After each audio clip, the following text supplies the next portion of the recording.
And hello and welcome. My name is Martin, and today what we're going to be doing is talking about and demoing the Paragon character and showing you some of the different animations that we have attached to it, as well as also showing you how to bring it into the system and the different materials that we're going to need to make for it. This video again is just a demo, just to show you how the character works and maneuvers, and then in the following videos we'll actually talk about how to build them. So the first thing would be to go to the Epic Games launcher, and if you go to the marketplace and you type in Paragon,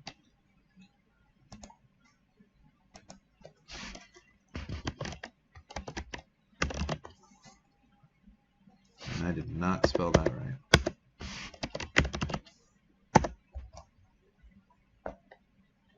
Okay, you should see a list of characters. Make sure that you look for the ones that are free. Download a few, so then that way you can assign different AIs to different characters. Remember, these characters are coming in with multiple materials, so that you can get different looks.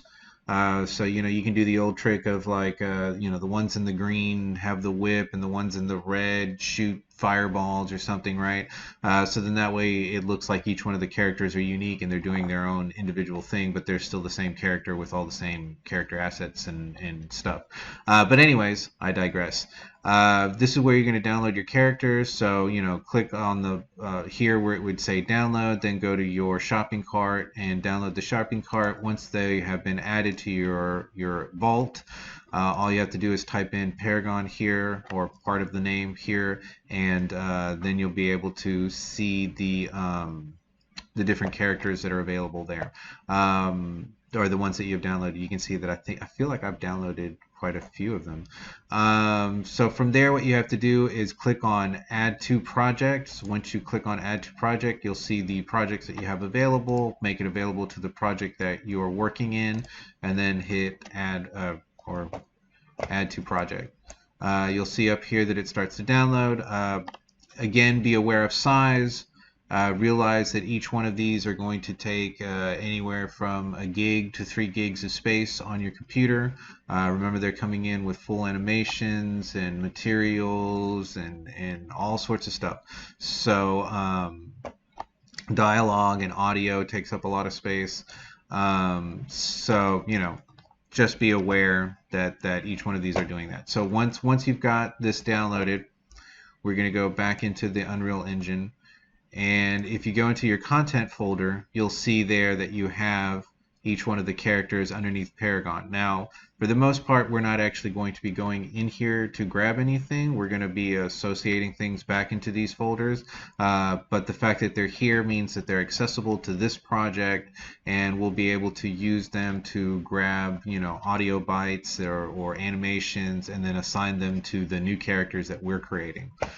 Okay, all right, so with that said, let me show you what this character looks like and the way that they're interacting with the environment.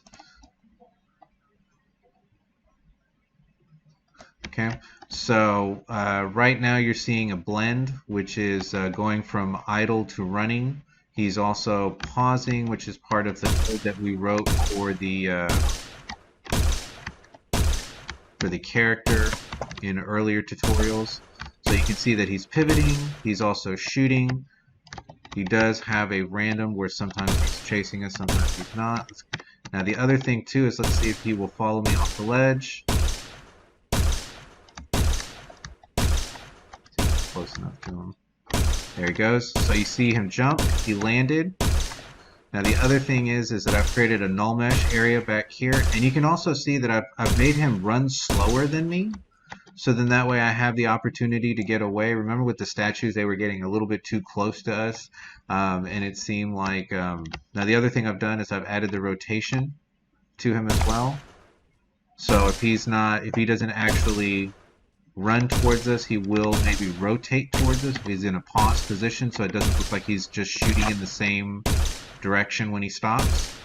Okay, so let me get into my null area. Okay, and the other thing we'll also do with him is give him a death animation. You heard the sound of him dying, and then he disappears off the floor. Now, if we wanted to, we could have him respawn. We've already seen respawning in previous tutorials, and you could definitely add that code to this character and have him respawn somewhere randomly or at a specific place and have him regenerate from there. Okay, so that's the demo. That's what we're going to be working on. So first thing you'll need to be before you go into the next tutorial is obviously you'll need to download a one of the Paragon characters. So then that way you have the animation sets and all the character materials and the meshes, and then we'll be able to start. So once you've downloaded, go ahead and click into the next video, and I'll see you there. Have a wonderful day. Bye bye.